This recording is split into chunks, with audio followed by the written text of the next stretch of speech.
Hi ನಮಸ್ಕಾರ, welcome to ಸಾಶಿ cooks. ನಾನಿವತ್ತು veg ಪಾಸ್ತಾವನ್ನು ಮಾಡೋದು ತೋರಿಸ್ಕೊಡ್ತಾ ಇದ್ದೀನಿ. ಇದನ್ನು ತುಂಬ ವಿಧಾನದಲ್ಲಿ ಮಾಡ್ತಾರೆ. ಬನ್ನಿ, ನಾನಿಲ್ಲಿ ನೀರನ್ನು ಕುದಿಯಲಿಕ್ಕೆ ಇಟ್ಟಿದ್ದೀನಿ. ಅದಕ್ಕೆ 1 ಟೀ ಸ್ಪೂನ್ ಉಪ್ಪನ್ನು ಹಾಕಿದ್ದೀನಿ, 2 ಡ್ರಾಪ್ ಎಣ್ಣೆಯನ್ನು ಹಾಕ್ಕೊಂಡಿದ್ದೀನಿ. ಅದಕ್ಕೆ 1/4 ಕಪ್ಪು ಪಾಸ್ತಾವನ್ನು ಹಾಕ್ಕೊಂಡಿದ್ದೀನಿ. ಆಯಿತಾ, ಈ ಪಾಸ್ತಾವನ್ನು ಸಾಫ್ಟ್ ಆಗೋವರೆಗೂ ಚೆನ್ನಾಗಿ ಇದನ್ನು ಕುಕ್ ಮಾಡ್ಕೊಳ್ಳೋಣ. ನೋಡಿ, ಪಾಸ್ತಾ ಚೆನ್ನಾಗಿ ಕುಕ್ ಆಗೋ ಟೈಮ್ನಲ್ಲಿ ನಾವೀಗ ಕುಕ್ಕರ್ನಲ್ಲಿ ಪಾಸ್ತಾಗೆ ರೆಡಿ ಮಾಡ್ಕೊಳ್ಳೋಣ. ಇಲ್ಲಿ 1 ಟೇಬಲ್ ಸ್ಪೂನ್ ಎಣ್ಣೆ ಹಾಕ್ಕೊಂಡಿದ್ದೀನಿ, ಹಾಗೆ 1 ಟೇಬಲ್ ಸ್ಪೂನು ಬೆಣ್ಣೆಯನ್ನು ಹಾಕ್ಕೊಂಡಿದ್ದೀನಿ. ಅದಕ್ಕೆ 1 ಹೆಚ್ಚಿದ ಈರುಳ್ಳಿಯನ್ನು ಹಾಕ್ಕೊಳ್ತಾ ಇದ್ದೀನಿ. ಆಯಿತಾ, ಇವೆಲ್ಲವನ್ನೂ ಕೂಡ ಚೆನ್ನಾಗಿ ಫ್ರೈ ಮಾಡ್ಕೊಂಡಿದ್ದೀನಿ. ಇಲ್ಲಿ ಅದಕ್ಕೆ 1 ಟೇಬಲ್ ಸ್ಪೂನು ಬೆಳ್ಳುಳ್ಳಿಯನ್ನು ಜಜ್ಜಿ ಹಾಕ್ಕೊಂಡಿದ್ದೀನಿ.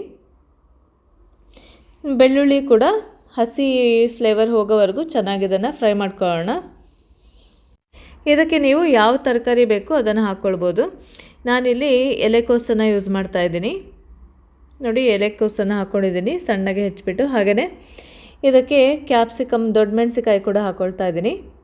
ಹಾಗೆಯೇ ಸ್ವಲ್ಪ ಕ್ಯಾರೆಟ್ ಕೂಡ ತುರಿದು ಹಾಕ್ಕೊಳ್ತಾ ಇದ್ದೀನಿ.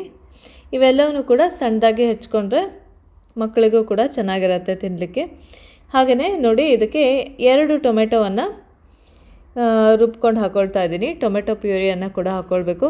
ನೀವು ಟೊಮೆಟೊವನ್ನು ಈ ಥರ ರುಬ್ಬಿ ಕೂಡ ಹಾಕ್ಕೊಳ್ಬೋದು, ಇಲ್ಲಾಂದರೆ ಟೊಮೆಟೊ ಸಾಸ್ ಕೂಡ ಯೂಸ್ ಮಾಡ್ಕೋಬೋದು. ನೋಡಿ, ಚೆನ್ನಾಗಿ ಈರುಳ್ಳಿ ಮತ್ತು ಟೊಮೆಟೊ ಎಲ್ಲ ಕುಕ್ ಆಗ್ತಾ ಇದೆ. ಇದೇ ಟೈಮ್ನಲ್ಲೇ 1/4 ಟೀ ಸ್ಪೂನ್ ಅರಿಶಿನ ಪುಡಿಯನ್ನು ಹಾಕಿದ್ದೀನಿ. ಹಾಗೆಯೇ 1 ಟೀ ಸ್ಪೂನ್ಗಿಂತ ಕಡಿಮೆ ಖಾರದ ಪುಡಿಯನ್ನು ಹಾಕ್ತಾಯಿದ್ದೀನಿ. ನಿಮಗೆ ಖಾರ ಎಷ್ಟು ಬೇಕು ನೋಡಿ ಹಾಕ್ಕೊಳ್ಳಿ. ಹಾಗೆಯೇ ತುಂಬ ಖಾರ ಬೇಕಾದರೆ ಸ್ಟಾರ್ಟಿಂಗಲ್ಲಿ ಈರುಳ್ಳಿ ಎಲ್ಲ ಹಾಕ್ತೀವಲ್ಲ, ಅದೇ ಟೈಮ್ನಲ್ಲಿ ಹಸಿಮೆಣಸಿಕಾಯಿ ಕೂಡ ಹಾಕ್ಕೋಬೋದು. ನೋಡಿ, ಇದಕ್ಕೆ 1 ಟೀ ಸ್ಪೂನ್ ಉಪ್ಪನ್ನು ಹಾಕ್ತಾಯಿದ್ದೀನಿ. ಹಾಗೆ 1 ಟೀ ಸ್ಪೂನು ಆರಿಗೆನೋವನ್ನು ಹಾಕ್ತಾಯಿದ್ದೀನಿ. ಈ ಪಿಜ್ಜಾಗೆಲ್ಲ ಹಾಕ್ತೀವಲ್ಲ ಆರಿಗೆನೋ, ಅದನ್ನು ಹಾಕ್ಕೊಂಡಿದ್ದೀನಿ. ಹಾಗೆಯೇ 2 ಟೇಬಲ್ ಸ್ಪೂನು ಟೊಮೆಟೊ ಕೆಚಪ್ನ ಹಾಕ್ಕೊಂಡಿದ್ದೀನಿ. ನೋಡಿ, ಅವೆಲ್ಲವನ್ನೂ ಕೂಡ ಮಿಕ್ಸ್ ಮಾಡ್ಕೊಂಡ್ಬಿಟ್ಟು ಈಗ ಬೆಂದಿರ್ತಕ್ಕಂಥ ಪಾಸ್ತಾವನ್ನು ಹಾಕ್ತಾಯಿದ್ದೀನಿ. ಹಾಗೆಯೇ ಚೆನ್ನಾಗಿ ಮಿಕ್ಸ್ ಮಾಡ್ಕೊಳ್ಳೋಣ. ಇದಕ್ಕೆ 1/4 ಟೀ ಸ್ಪೂನು ಗರಂ ಮಸಾಲ ಪುಡಿ ಹಾಕ್ತಾಯಿದ್ದೀನಿ. ನೀವು ಚಿಕನ್ ಮಸಾಲ, ಮಟನ್ ಮಸಾಲ ಅಥವಾ ಮ್ಯಾಗಿ ಮಸಾಲ ಎಲ್ಲ ಬರುತ್ತಲ್ಲ, ಅದನ್ನು ಕೂಡ ಹಾಕ್ಕೊಳ್ಬೋದು ಟೇಸ್ಟ್ಗೆ. ಹಾಗೆ ಇದನ್ನು ಚೆನ್ನಾಗಿ ಮಿಕ್ಸ್ ಮಾಡಿಕೊಂಡು ಒಂದು 2 ನಿಮಿಷ ಕುಕ್ ಮಾಡ್ಕೊಳ್ಳೋಣ. ನೋಡಿ, ಬಿಸಿ ಬಿಸಿಯಾದ ಪಾಸ್ತಾ ರೆಡಿಯಾಗಿದೆ, ವೆಜ್ ಪಾಸ್ತಾ. ನಿಮಗೆ ಬೀನ್ಸು, ಆಲೂಗಡ್ಡೆ, ಕಾಳುಗಳನ್ನು ಕೂಡ ಹಾಕೊಂಡು ಮಾಡ್ಕೋಬೋದು. ಇದನ್ನು ಮಕ್ಕಳು ಸ್ಕೂಲಿಗೂ ಕೂಡ ಕೊಟ್ಟು ಕಳಿಸ್ಬೋದು, ಚೆನ್ನಾಗಿರುತ್ತೆ.